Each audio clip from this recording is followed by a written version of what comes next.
Thank you, Senator Newton.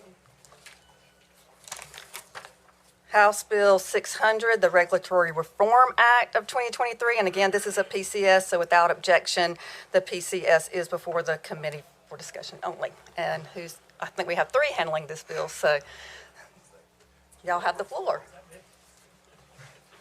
Thank you, Madam Chair. It takes 3 to handle reg reform. I want to thank all of y'all for being here this morning, being willing to listen to this bill. It's like any other reg reform bill. I think I've been involved in the last 5 that we've had, and it starts out like a turtle and ends up like a rabbit. And so this one is no different. I do want to take bill sponsor prerogative for just a second and say that if you're here as a committee member or if you're in the audience and want something that you have contacted myself or any of my co-chairs or our staff or Jenny about, and it's not in this bill, we're going to give you till 5 o'clock tomorrow afternoon to remind us, because this thing has been wild over the last week. A lot of things coming, a lot of things going. When you take 2 different reg reform bills and put them together, that always brings its own special circumstances. So anyway, I want to thank Kyle and Jennifer, especially Chris and Aaron, for their help. We took bets this morning. We had a meeting at 8:30. We took bets whether Kyle would have any hair left or not and what color it would be. And I missed it on both occasions. So I said he'd have less hair and it would be a lot grayer. But anyway, thank you. And my 2 co-chairs, Senator Johnson and Senator Woodard. We're going to kind of break this down this morning. This bill has 30 sections in it. Each one of us are going to take 8 or 9 or 10 of them.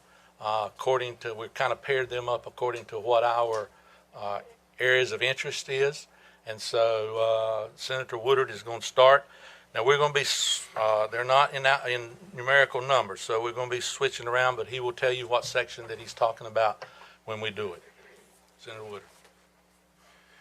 Thank you, Chairman Sanderson, and I too want to appreciate my co-sponsors and our incredible staff, Jenny, Jennifer, Kyle, for working with us on this, and appreciate a lot of the feedback that we received.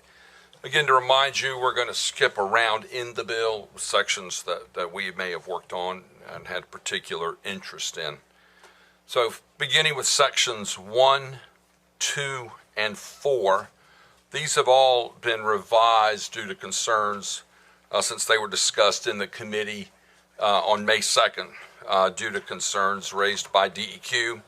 We've worked very closely with DEQ as well as the Home Builders Association to develop provisions that both of those organizations support, and we feel like we've got good language compromise on these 3 sections. Section 1 allows developers to treat the increase in stormwater resulting from the net increase in built-upon areas in order to exceed the allowable density limit under applicable watershed rules. Section 2 specifies the developer's impervious surface area of development does not include the portion of the project that is within the DOT or municipal rights-of-way, and that increased stormwater controls may only be required for the amount of impervious surface that exceeds the amount that existed prior to redevelopment. It also allows a redevelopment project to exceed the allowable density limit when the net increase in stormwater after redevelopment is treated. And finally, it provides more stormwater permitting operations to address backlogs. Coastal area applicants have the choice to submit an application to DEQ's Washington or Wilmington offices, and cities and counties with delegated permitting authority may enter into joint permitting agreements to balance their workloads. Section 4 of the bill requires the EMC to undertake rulemaking to allow for an exemption for public linear transportation project from the developer's requirements under Section 15A NAC02H.1001 rules. Section 15 is the wastewater relief provisions in Senate Bill 673 that the Senate passed unanimously. They have the full support of DEQ, and Senator Newton added these as a backup in case the House decides not to consider Senate Bill 673, a good piece of common sense legislation. I just wanted to throw that in, Senator Newton. Section 16 prohibits the disposal of lithium-ion batteries in any landfill in the state because they are a fire hazard, and it prohibits the disposal of solar panels in unlined landfills in the state to prevent the leaching of toxic metals that are contained in the panels into the surrounding soil and water. At the request of DEQ, we have added a requirement that all batteries and solar panels will meet the definition of hazardous waste needed to comply with hazardous waste requirements for disposal and recycling as applicable. Section 17 clarifies that a prospective developer may perform an investigation of a brownfields property without prior DEQ approval. Per the request of DEQ, this prohibits the department from placing restrictions on the use of a brownfields property that is more stringent than federal law has been removed until we study the implications of that further. And finally, Section 23 is the system development fee clarifications that were contained in Senate Bill 673. And with that, Mr. Chairman, I will yield to you or Senator Johnson. You're next, okay? Okay, I'm going to start with Section 3 of the bill. Section 3 requires municipalities to adjust fees to account for the stormwater control measures when establishing fees and not charge a periodic fee when all of the stormwater is retained on the owner's own property. Section 5 is a House provision that resolves an issue between Iredell and Rowan counties and is supported by county commissioners and senators in Senators Ford and Sawyer's district. It authorizes Iredell County and the town of Mooresville to develop another 10% of the land area outside of the critical areas up. Section 6 has been revised from voluntary reporting to phased-in mandatory reporting of certain fish harvest, including red drum, flounder, spotted trout, striped bass, and weakfish, caught by recreational and commercial fishermen. A person who does not report receives a verbal warning the first year, a written warning the second year, and a fine of $25 beginning December 1st, 2026. A reporting app similar to the one being developed for the Wildlife Resources Commission and funded in the Senate version of the budget will be the reporting vehicle. Section 9 requires DEQ to issue or deny a permit to dredge in a U.S. Coast Guard marked navigational channel within 30 to 60 days after a complete application is filed. And let me move back just a minute to the mandatory reporting. One of the hardest things that we have in managing fisheries in the state of North Carolina is to have reliable data that we can use to make decisions of when a species is in danger, when it's not, when it's recovered, when it's not. The limits, everything that fishermen do, commercial and recreational, depend on this data. And the sources of our data have little by little been drying up over the years. We have very limited. So we are, the wildlife, as I said, is getting ready to launch a reporting vehicle app July 1st. They followed a application that South Carolina had. South Carolina really messed theirs up, but North Carolina has all of their ducks in a row, and it's going to be a great vehicle. We are going to be the first state on the East Coast and probably in the nation to try and in place put a reporting app on social media and other places so that fishermen can report their catch. We would love to do it voluntarily, but we know at some point that it's going to have to be required. A lot of this is going to depend on our education to the fishermen, both commercial and recreational, so that they will know that this is the way that their seasons are going to be determined, that their quotas are going to be determined, that size is going to be determined, and we're really hoping that they will begin to respond to this so that Division of Marine Fisheries will have the data that it needs to make good decisions. Section 7 shortens the period of time that DEQ has to act upon a dredging project in U.S. Coast Guard marked navigational channels from 75 days to 30 days, with an option for DEQ to extend that deadline by one additional 30 days. One of the things that, as far as navigation is concerned, It's the only thing that overrules both DEQ and the federal government is hazards in our navigational waters. When that takes place, then all else has gone out the window. All other controls are mute, and those navigational concerns have to be taken care of. Section 8 prohibits the U.S. Army Corps of Engineers from receiving shallow draft dredging grants and prohibits DEQ from giving the Corps monies from this fund. As you know, several years ago, we set this fund up. It's totally funded by gas tax and by fishery fees on license. We do not like the idea that the Corps of Engineers has access to this without following the same rules that any other entity would have to follow. A local government has to join with this group in order to receive these funds, and we don't think that the Corps of Engineers should be able to come in and write their own checks anytime they want to. A lot of this has to do with spoils when they're dredging, and a lot of it sometimes is even on the Virginia, South Carolina. A lot of it is in the intercoastal waterway. And so this money was designed and has been collected to help federal navigated channels in North Carolina and to keep our waterways open. And so we feel like that's where the money should go. Section 9 requires polystyrene flotation devices that are sold and used in coastal counties be encapsulated beginning January 1st, 2025. A lot of folks, because of the cost, are using unencapsulated styrofoam, and what happens is after about a year or two it begins to break down, and within 3 or 4 years it's totally disintegrated, and all of that is going into our waters.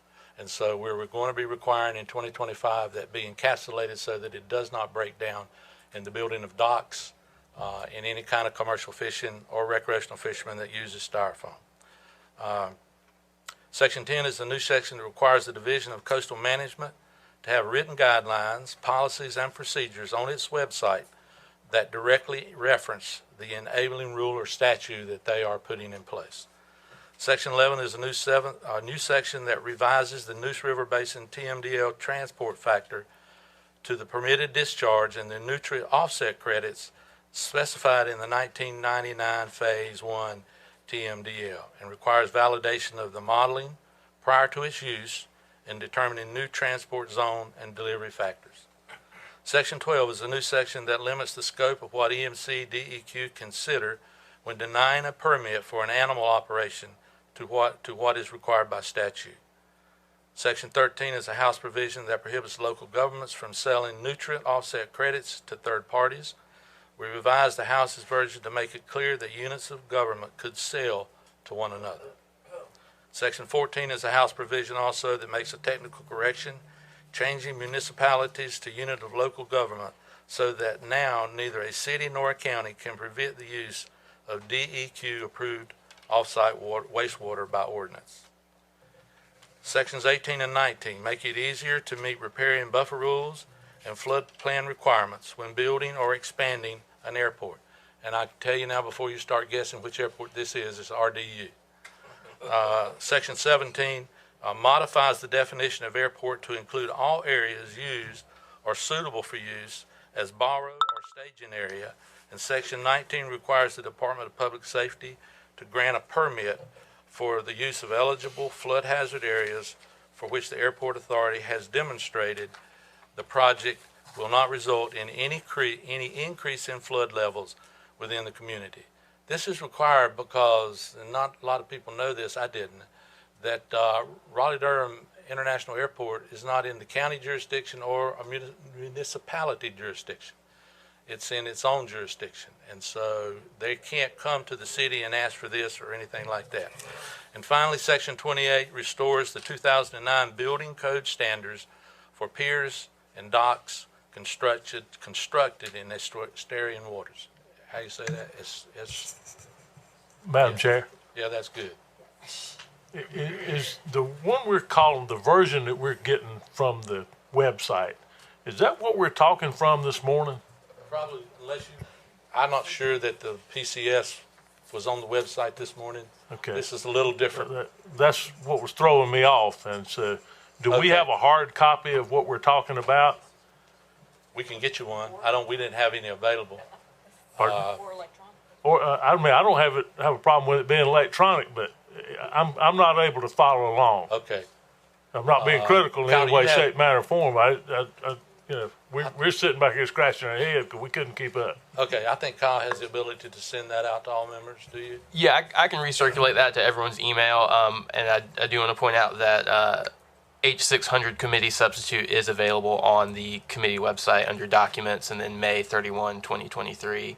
And it is the 1, 2, 3, 4, I think 5th item on the list. But I'll go ahead and circulate that, so it should hit your email inbox here in just a minute. So it has been posted on our website.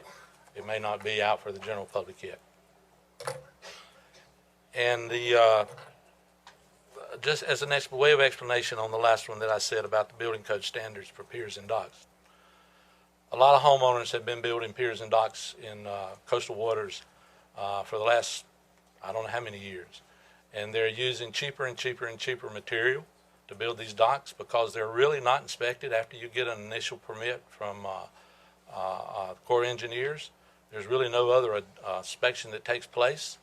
And so what's happening is in the storms, these docks are not withstanding any kind of off force from the winds or water or tide.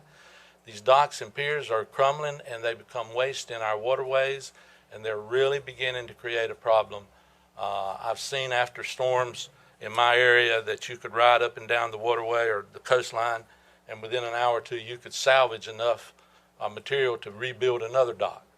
And so it's getting really, so we're going back to the 2009 standards that pertain to docks and piers, so that at least we would have the ability to inspect, and at least we would be able to require some kind of foundational support that would say that these docks and piers can withstand certain elements. And with that, Madam Chair, I'll turn it over to our last presenter.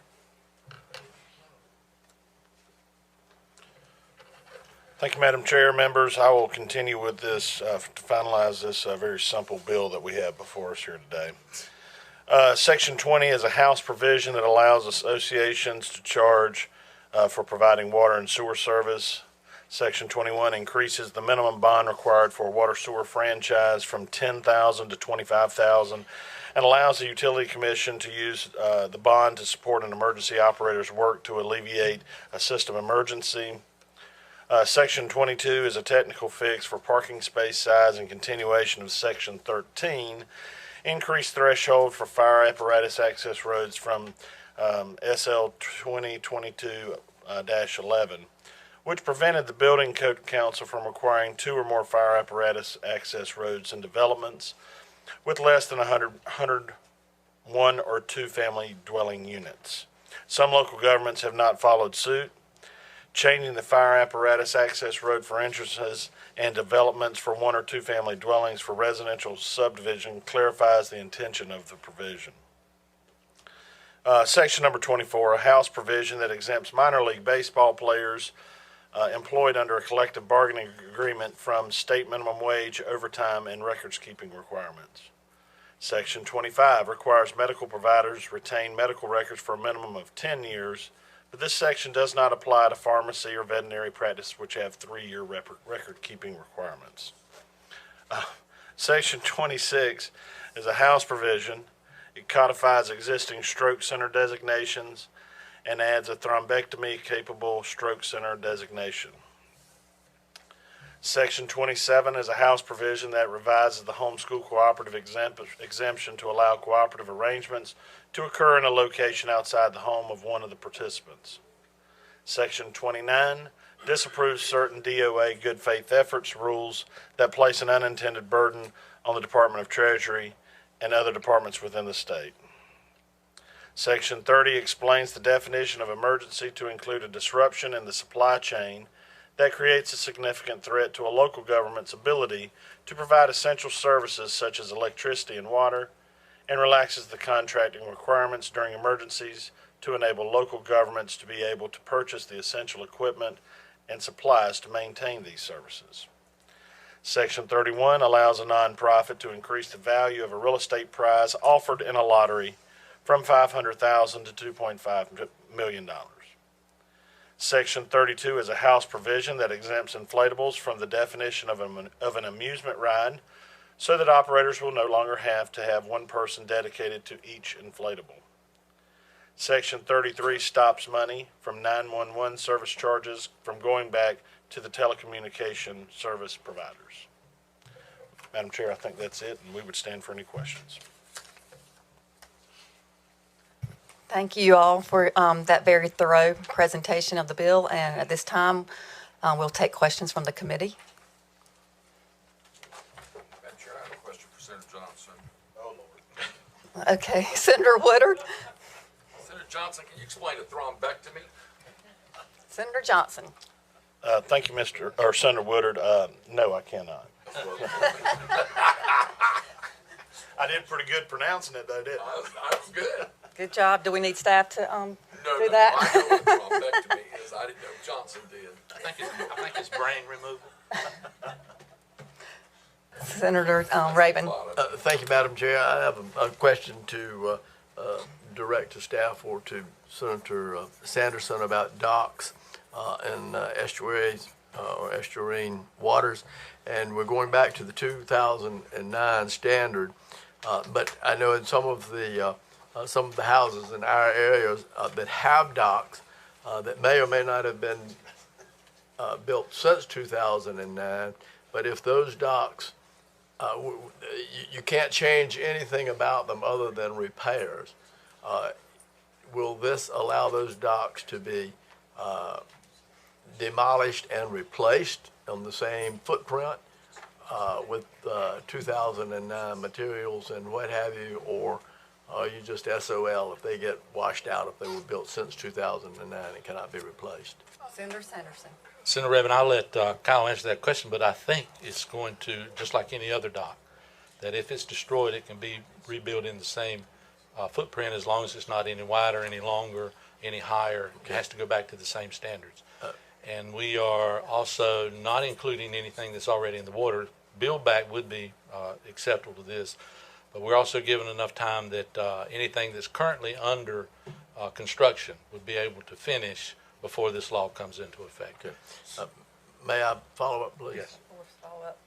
I guess my real question is that if a person has an existing dock that was built after 2009 or after the moratorium, because you cannot in some places get one now, will that person be able to demolish that, not nature, but personally demolish that and replace it with a better dock? That's what I'm saying with materials and what have you. Because right now you can't, unless Mother Nature takes it out. You can't replace it. That's a new twist in this whole thing, and I hadn't heard that before. Just but a question. something You know, we need to you and I would think about it, but yeah, Kyle, I don't know if you have an answer to that, or Jennifer, whether or not they could do that just to bring it up to standards. yeah. Madam Chair. Thank you, Madam Chair. Senator Rabin, we'll confirm with our building code experts on staff, but so I think the people that have existing docks, and this would be the standard kind of building code operation, those would be grandfathered under the standards that they were constructed. And then if they chose to upgrade their dock, then they would be subject to the new 2000, well, bringing back the 2009 standards. But to answer the question, I think they would be able, we'll check that, but I think they would be able to destroy it themselves and build it back to standard.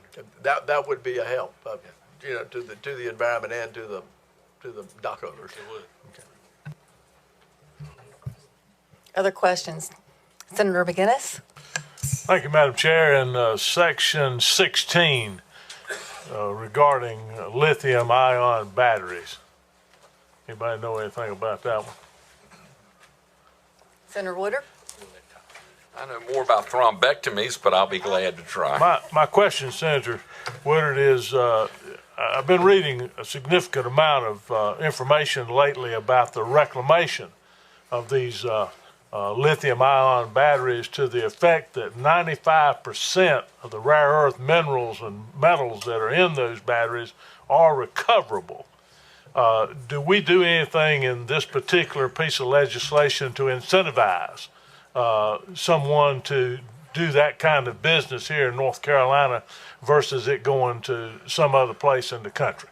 I'm not aware that we are doing anything about it. We don't in this bill, but I'd love to work with you. If you think you've got an idea how we can do that, let's work on that. That's a good piece of business that maybe we could work on together. Absolutely, and since we're going to become a hub, Madam Chair, of manufacturing of these batteries, it would seem reasonable that we would also get into the reclamation business of that. Again, it would cut significantly the amount of rare earth minerals that have to come from China.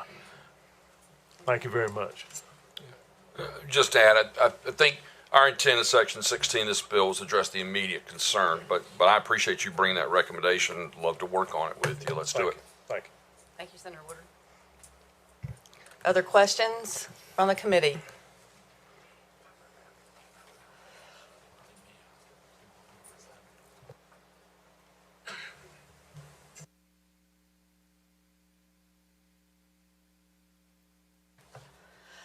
We have one person signed up to speak on the bill. So if you would, Mr. Pearson or Mrs. Pearson, sorry. State your name and who you represent. Hi, I'm Brooks Rainey Pearson. I am with the Southern Environmental Law Center. There's a lot I disagree with on policy here. Several provisions would harm water quality. But setting that aside for now in the interest of time, there are two provisions in this bill that are simply illegal and will drag the state into litigation. Both are in Section 12. The permit modification grandfathering provision and the prohibition on DEQ adding limits and conditions on permits. This will prevent DEQ from complying with federal law, including the Clean Water Act and Title VI of the Civil Rights Act. I urge you to please remove that section from the bill.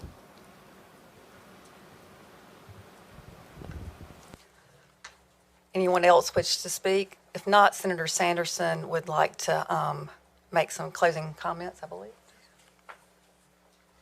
And to Senator McInnes's question, one of the things that concerned us almost as much as the heavy elements that are contained in these batteries and storing them in a place where they're going to be safe is the fire hazard that they create wherever they are. And so that's why we're doing it. But we better get ready. We've had a warning, and it is coming our way. Again, I want to remind you, if any member of this committee has previously submitted a request to us for entrance into the reg reform bill, and it's not in this particular version, or any member of the audience that has done the same, till 5 o'clock tomorrow afternoon, please re-refer, please re-give us the thing, and we will make sure that we have it in there before we hear this bill again, I think probably Tuesday. Thank you, Senator Sanderson. Having completed all of our business, this meeting is adjourned.